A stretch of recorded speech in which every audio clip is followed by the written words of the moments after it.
Good afternoon, everyone, and welcome to the Washington Foreign Press Center. My name is Ryan Roberts. I am the director of the Foreign Press Centers and very excited to be with you this morning.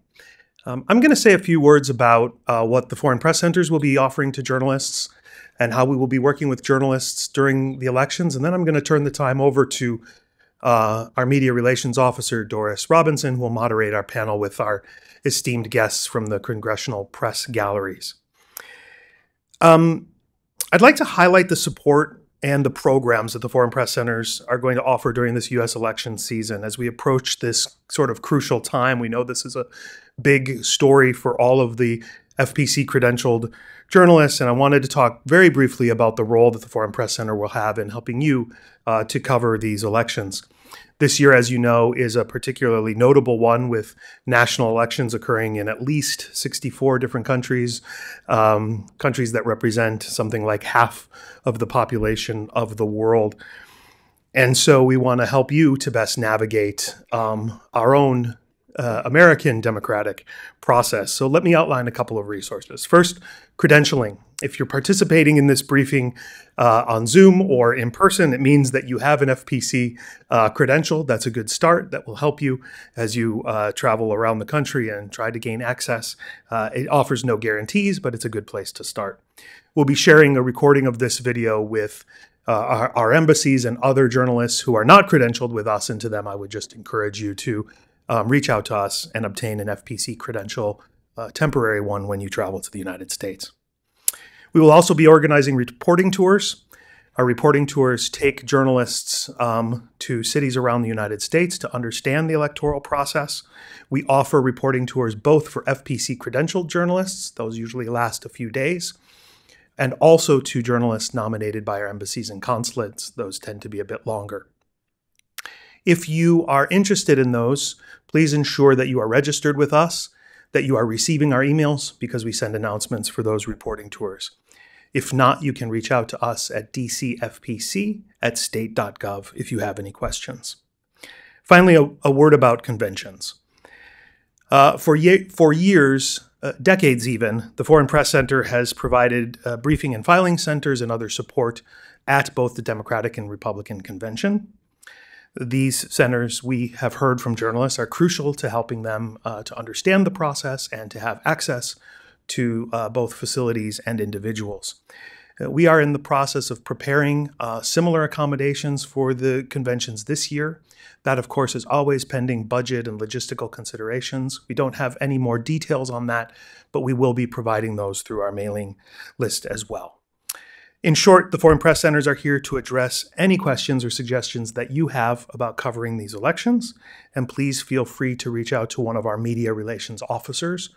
Visit our website, which is fpc.state.gov, or send us an email at dcfpc@state.gov. Thank you so much for your commitment to journalism, and I'll turn it over to our star of the show, Doris Robinson, who will then introduce our great speakers today. Thanks. Hello, everyone. Well, good afternoon and welcome to the Washington Foreign Press Center, and welcome to the journalists joining us online. My name is Doris Robinson, and I will be today's moderator. We know that advanced planning is very important. That's why we've arranged today's information session for journalists planning to cover the 2024 presidential nominating conventions this summer. We have representatives today from the Congressional Press Galleries.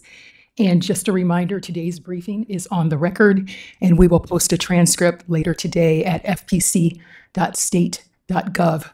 And with that, I will introduce our speakers. First, we have Olga Ramirez-Kornacki. She is the director of the House Radio TV Gallery. Next to her is Andy Elias. He is the deputy director of the House Radio TV Gallery. Zeke Hartner. He is the digital journalist coordinator for the House Radio TV Gallery. And finally, we have Justin Suppan, who is the deputy director of the House Press Gallery. We will start with opening remarks by Zeke, and then we will open for questions. Zeke. Thank you, Doris. All right, so as Doris said, I am Zeke Hartner with the House Radio TV Correspondence Gallery. So I'm just going to go over some prepared remarks I have about the role our office plays and some general information about the conventions this year. So every 4 years, our office handles the credentialing of radio and television organizations for the conventions on behalf of the parties, and once again, we're filling this role in Milwaukee and Chicago. The deadlines for broadcast and workspace requests have passed, but organizations are still able to make requests for credentials. So you have until April 12th to request credentials for your organization. There are still options available to you if you would like to have a workspace in one of the convention sites. So there is a general press filing center at both conventions, which will meet your basic needs. They have things like desks, power, Wi-Fi. They are first come, first serve. The second option is to partner with an organization that has dedicated workspace already assigned to them. So that would be someone who's already been in touch with us, already filled out an application, and will have dedicated workspace. Once we have processed and approved an application, we'll be asking organizations to submit a list of names of those who will be attending by late spring. Around the same time, possibly sooner, organizations the gallery has approved for credentials will be given access to an online portal for Ardian.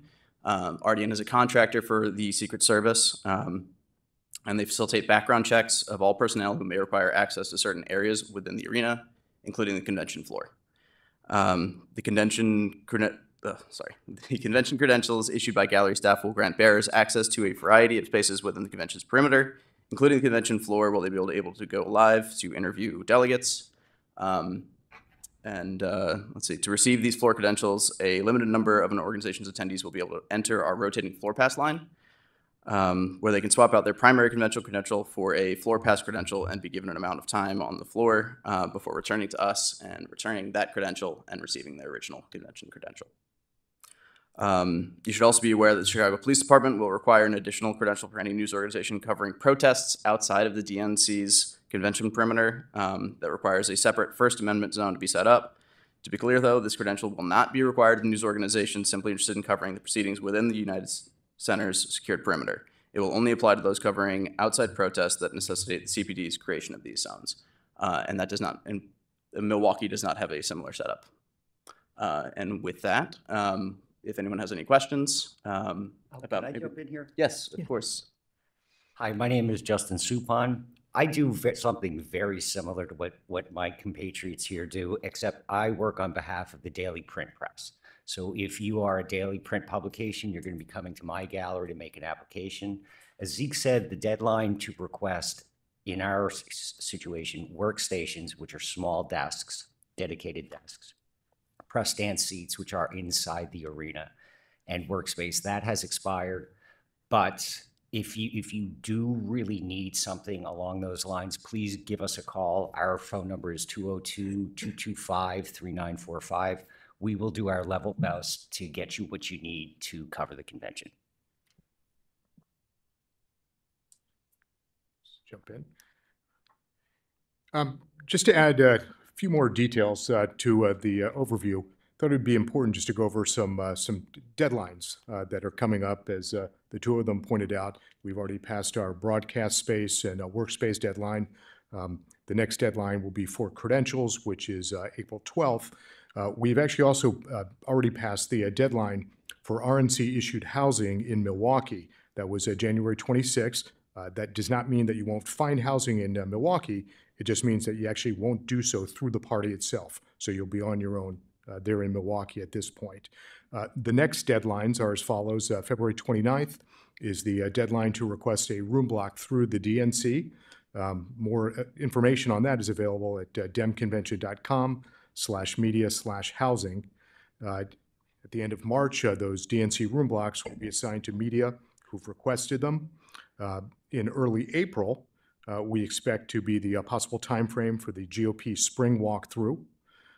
Again, we mentioned the April 12th credentials deadline through all of the congressional galleries. In April and May, organization, and we still haven't figured out exactly when this might happen, but organizations that have been approved by the Radio TV Gallery will begin to receive their notice of accreditation from us, which will also begin the process with the Secret Services provider, Ardian, who will subsequently reach out to all of our approved organizations, their designated point of contact, to open up their vetting portal on behalf of the approved organization. May 22nd will be the DNC Spring Media Walkthrough. And as you all probably know, July 15th through 18th is the Republican National Convention dates, and August 19th through the 22nd is the DNC. Okay, with that, we will open for questions. For those in the room, please raise your hand. For those online, you can raise your virtual hand and we will start in the room.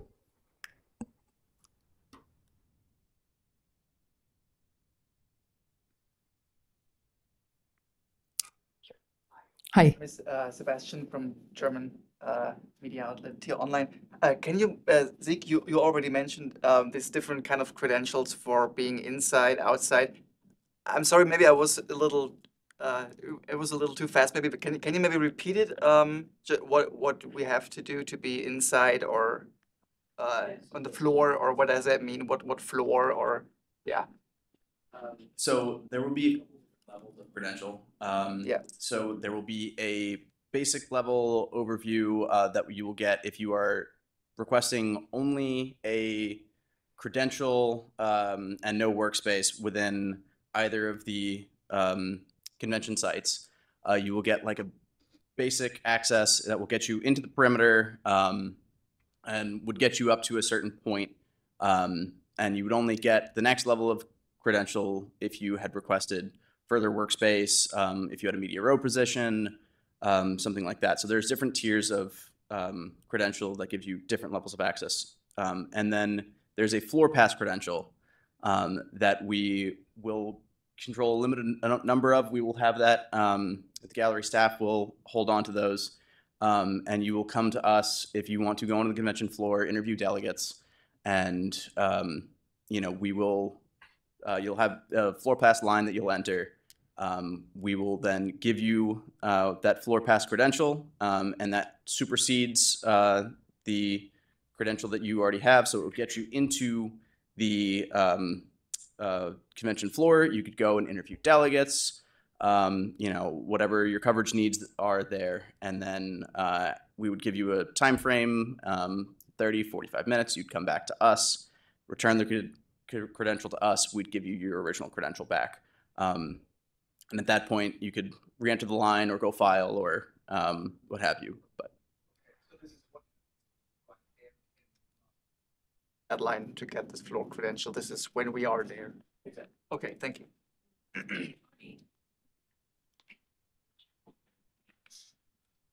Of course, it would be me not to know how to operate this. The party will give us a certain number of credentials. Each credential is non-person specific, so they can be traded back and forth. So if you have a team of, say, 5 people, what you may receive is you may receive a certain number of perimeter passes that will get you past security through the gate. Other people on your team may get building access passes that would bring them down to our floor pass line. The one thing to keep in mind, generally Mondays and Tuesdays are very quiet, and you'll get an extended period of time out there. As Zeke said, you can keep trading back and going back out on the floor to do what you need to do. The very last night is our busiest night, and that night I would expect to have a lot of people wanting to go on the floor. If I were you, I would recommend that you get most of your interviews done Monday and Tuesday, because we're not sure if the fire marshal comes in and shuts the room down, you may not be able to get on the floor for 2 hours until the fire marshal decides to open things up. So just a little hint. Okay, let's go here. I'm with R&D German Newsrooms Network. I'm still not sure I have understood it completely. So if I only get the basic credential, will I have access to the hall? Can I get into the hall, or will I just be in the perimeter outside of the hall? Yeah, we will make sure you will get a combination of credentials. If you are 1 person or 2 people, it is our intention to make sure that you get into the building and that you get down to the hall where we will be distributing our floor passes. It may very well be, depending on what the party gives me, and it is a week-long negotiation of, we'll give you this many in exchange. But we will make sure that if you are two people, you'll get into the building. One may be able to come down to the floor pass line and go out onto the floor for a limited period of time. And then when you're done, you come back, switch up with your colleague, and then your colleague will be able to go on the floor. We'll make sure you'll be able to do that. Absolutely. And just to briefly add to that, one thing we will try to ensure, though, is that every person that you will bring with your organization will at the very least have access to the perimeter, so that it'll make it very easy for you all to trade your credentials. As Olga said, these are all transferable to give certain people access to that rotating floor pass line at a different time. Oh, go ahead.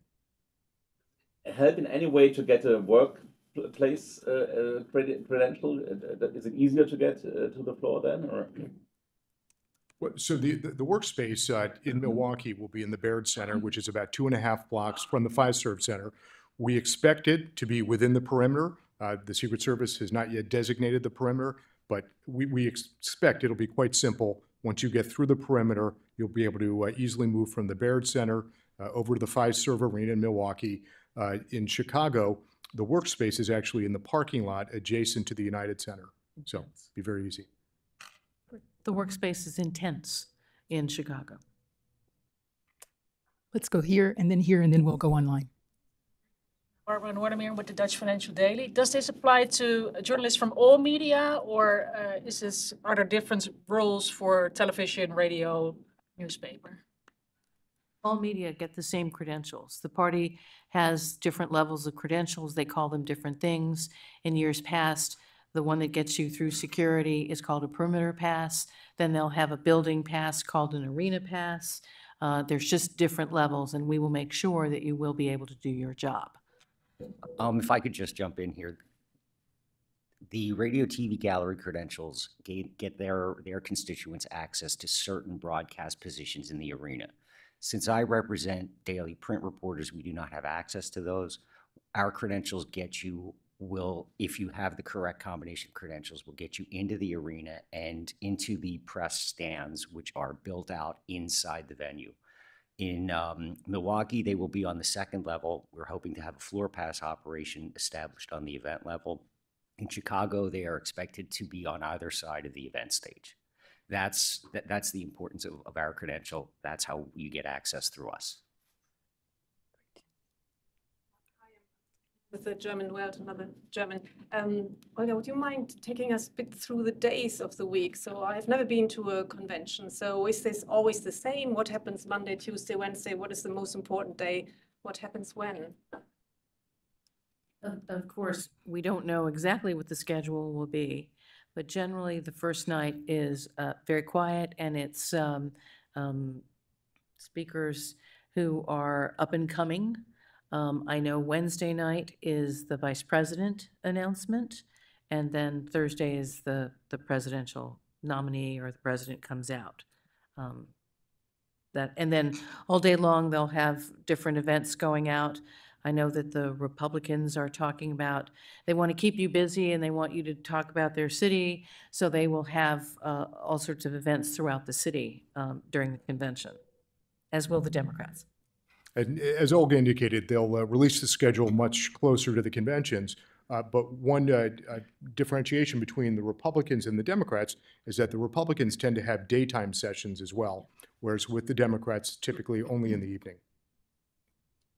Great. So let's go online. We'll take a question from Maya Yamaka from NHK Japan. Yes. So we heard from the RNC and the DNC that we would have to apply for convention tickets. And just to confirm, but those are the process for that is separate from applying for the credentials, correct? There can be a minor confusion about this. The Secret Service call their credential a credential, and I believe they tend to call what the party issues, they call them tickets. We call them credentials. Yeah, and I think the Republican Party introduced the term tickets 1 or 2 cycles ago, but in effect, that's what they refer to as a credential, or at least what we've always referred to as a credential, the GOP calls tickets. The Democrats still call credentials credentials. The Secret Service pass, it's unclear. It's a credential. We like to call it an overlay just to differentiate it from the credentials that we issue. Justin.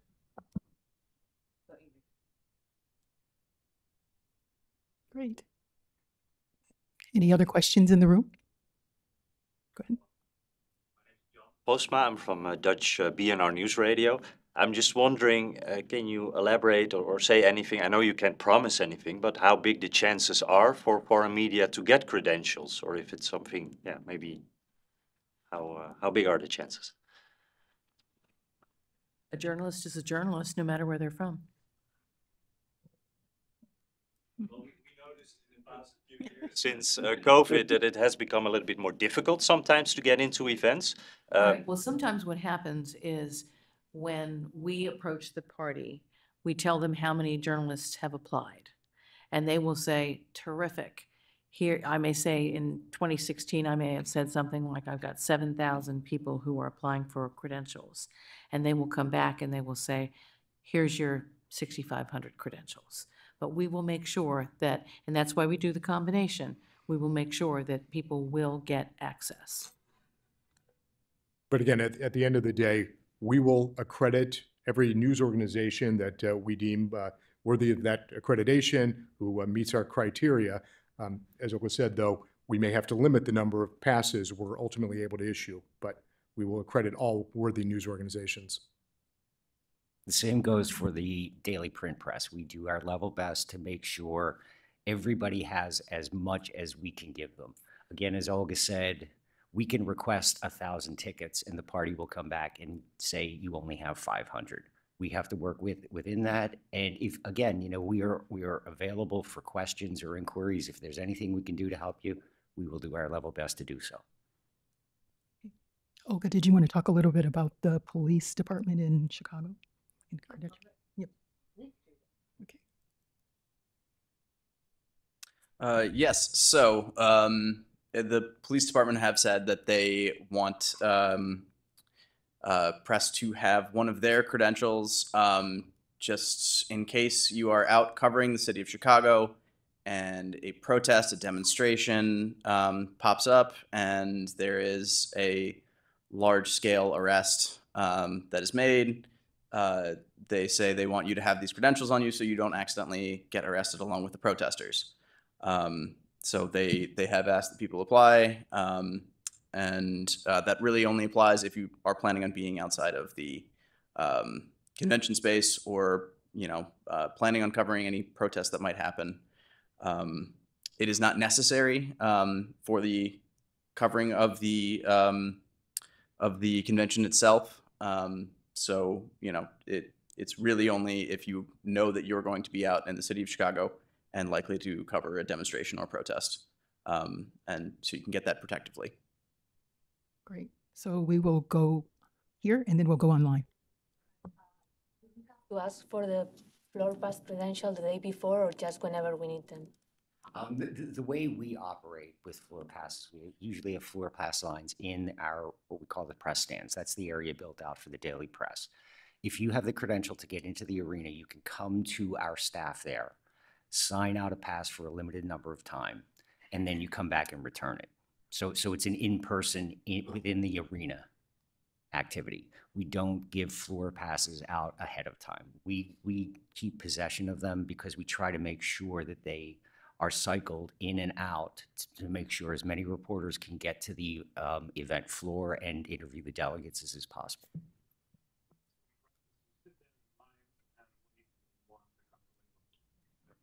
Yes, but we try to anticipate the demand. As Olga said, Monday and Tuesday usually at the conventions are very quiet. Demand increases on Wednesday when the vice presidential nominee gives his or her speech. Demand goes up even more the next day when the presidential nominee is announced and gives his or her acceptance speech. So in those cases, we may limit the time. We may start out the week by giving you 2 hours on the floor. That may turn into only a half an hour on the busier times. And I would also note that our policy is that if you fail to return the floor pass in a reasonable period of time, you do not get a floor pass for the remainder of that day. I'll take a question here. How do we apply for police credentials in Chicago? The Chicago Police Department will have a process that I think as of now, they do have something on their website. What we are planning to do, our office, the Radio TV Gallery, is when we send you our notice of accreditation, we will include a link to the Chicago Police Department's website, which will take you to the place there, which would provide you that information to begin an application if you were interested. Thank you. Sorry if I missed that. I've also never been to a convention. So just to make it clear, everybody whose application is approved will get access to the perimeter, but not everybody, just the number of floor passes is limited, but everybody will always access to the press filings, will have always access to the press filing center. This is not limited, but only the floor pass, right? Right. If you get a credential from us and you come down to our floor pass line, you trade it in, that will be time limited. It does not mean that once you come back and give us back the floor pass, that you have to leave the building. You can go upstairs on the concourse, you can go around and talk to people who are walking around with their silly hats and their pins, you can do all sorts of stuff. And then once you're done, you're prepared to go to the filing center, then you can leave. The only time that we limit your access is the floor, simply because none of the galleries are given the number of floor passes that we actually need. And you've got the party very interested in making sure that the floor doesn't get clogged with people. And the fire marshal is also interested in that as well. So the only thing that's time limited is the floor pass. No one will get their own floor pass to keep. And just one point of clarification, though, Olga suggested that people who have left the floor pass line would conceivably be able to stay in the arena. And that's going to be actually dependent on the number of arena credentials we receive from the parties. So it is possible that those that once they leave the floor, they may have to go back to the workspace, which is subject to the perimeter credential. So again, just to sort of temper expectations, it may be that, again, you would have to go directly out back to your workspace after leaving the floor. Thank you. Let me take a couple of questions online. Kim Madrid, TV Tokyo, go ahead. Hello, my name is Kim Madrid. I'm with TV Tokyo. Thank you for the information session today. I just had a question regarding any potential security checkpoints. So if we're bringing in a camera, will there be a security checkpoint at the perimeter to make sure the camera is A-okay? And then will there be a separate one to get into the building? There will be security around the perimeter. We obviously don't know what it is yet. The Secret Service has not set that up yet or shared that information. We'll know more closer to the time that we get there. But yes, they generally, both parties generally have access points for press only, but we've also asked them to allow press to come in other entrances as well. So yes, you will be screened. Hopefully, ideally, it would be once to get into the perimeter, and then depending on what they plan, it could be going into the building as well. There will be a list of forbidden items that will be posted at all locations, so you'll know. But camera equipment, news equipment, all of that's perfectly acceptable. Great. We'll take another question online.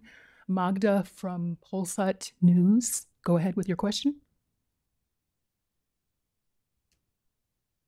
Hello, thank you so much for doing this. I have one more question about floor passes. I do understand that we cannot in advance apply for such pass, just when we are in the convention. And can we apply just once, let's say on Monday, or we can apply every day?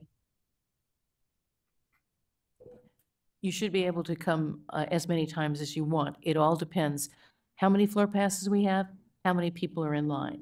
So it's conceivable that the further we get into the week, the longer the line will be. But yes, you should be able to come as often as you want. It always depends on the number of people in the building and how many people are waiting in line to get on the floor. I'm sure Justin has something. Again, these do not leave the possession of the house or the media gallery staffs. We essentially lend them to you for a limited amount of time so you have access to the actual event floor, and then you need to return that to us so we can loan it out to any other reporter who might need time on the floor. So it's a rotating credential that we keep control of, but you can come to the lines as many times a day as is physically possible for you, if you wish. Great. Let's go back to the room. Omar? Omar Hashi, I work for Maghreb Arab Press News Agency. Just want to know, when can we expect the notice for the accreditation? And I don't know if I'm mistaken, I heard you mention housing. Is this some hotels that are for journalists or?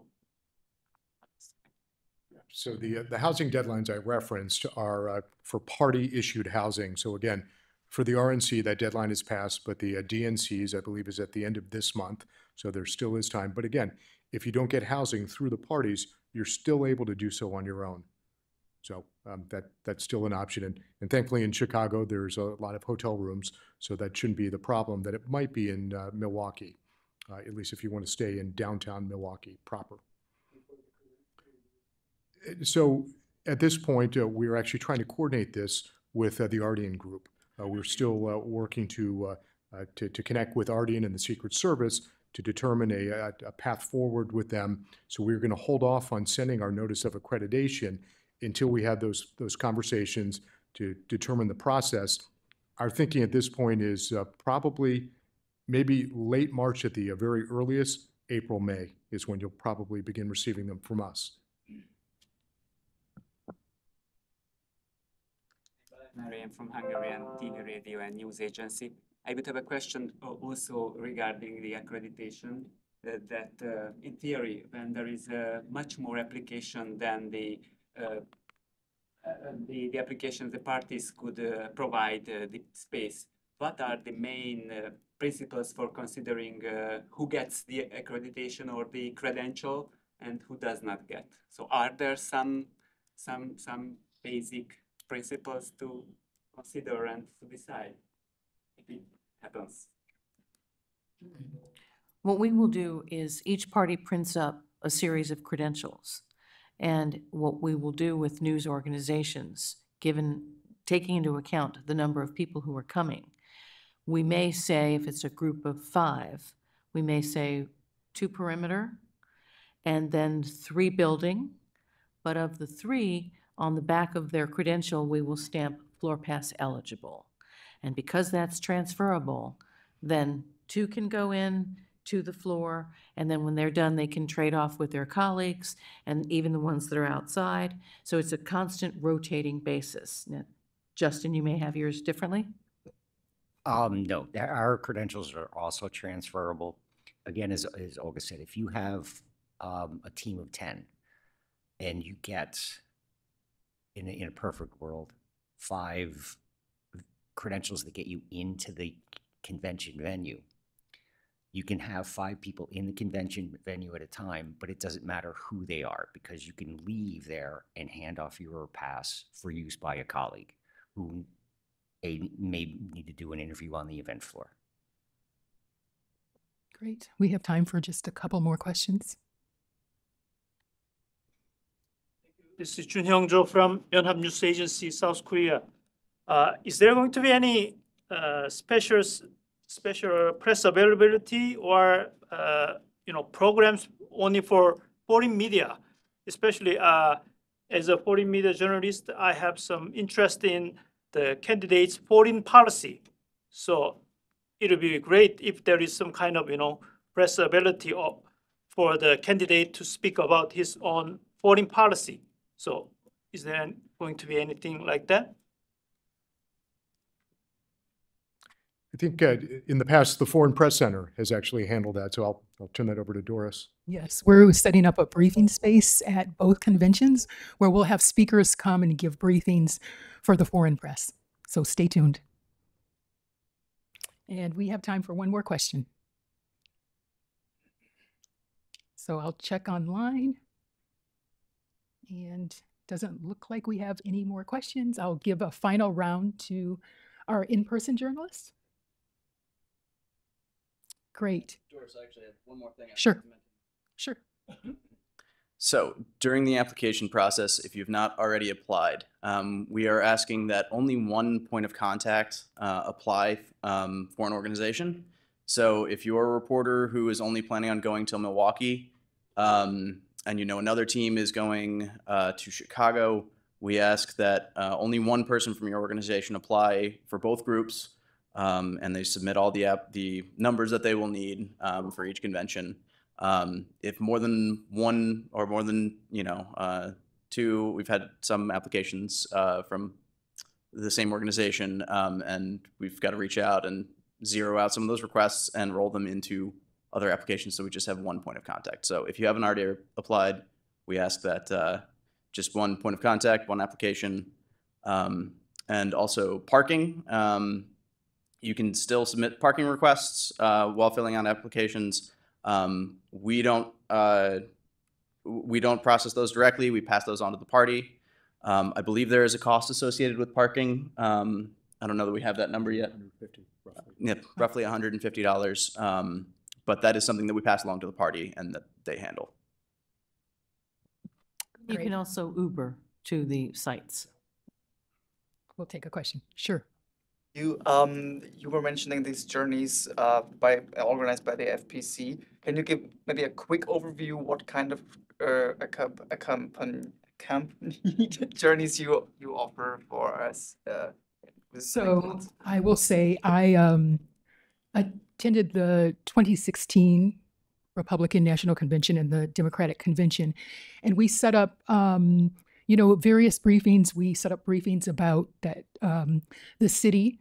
We might set up something, it's going to be in Milwaukee. We would set up something maybe with the mayor, other officials, to give you guys some background information on the conventions and why they happen and, the importance of them and stuff like that. So yeah, we plan to send out more information about that soon. So stay tuned.